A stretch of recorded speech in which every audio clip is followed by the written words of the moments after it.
Assalamualaikum warahmatullahi wabarakatuh. Izin memperkenalkan diri, nama saya Reza Peryansa, MPM 2021-020164, Fakultas Syariah Hukum Tata Negara, Radiningkan Lampung. Baik, di sini saya akan membaca materi yang telah disampaikan Bapak Herpin Yokip Radika MHI sebagai dosen pembimbing, yaitu pembaruan hukum Islam dan tujuannya.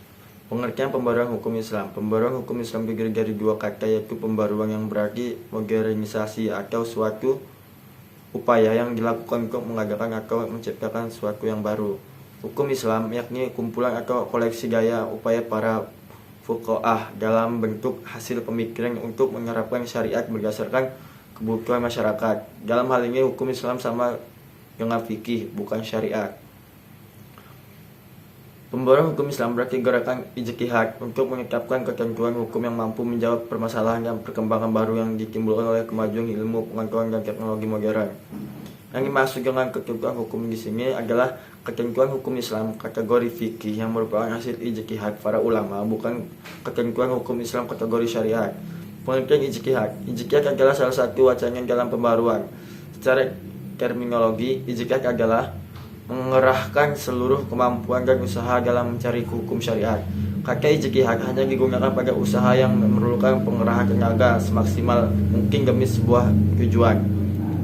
Gerakan mendobrak taklid dan menghidupkan kembali ijtihad untuk mengembangkan hukum Islam disebut gerakan pembaruan hukum Islam, sebab gerakan itu untuk menetapkan ketentuan hukum yang mampu menjawab permasalahan dan perkembangan baru yang ditimbulkan oleh kemajuan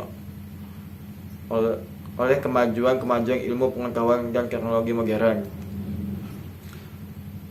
Tujuan pembaruan hukum Islam. Pembaruan hukum Islam merupakan suatu keharusan, bahkan kewajiban yang mutlak.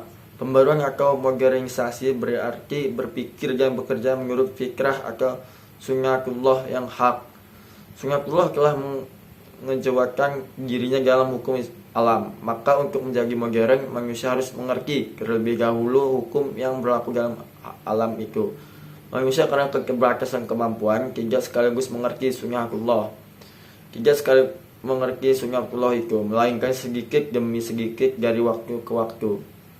Sejak awal hukum Islam sebenarnya tidak memiliki tujuan lain kecuali kemaslahatan dan keadilan manusia.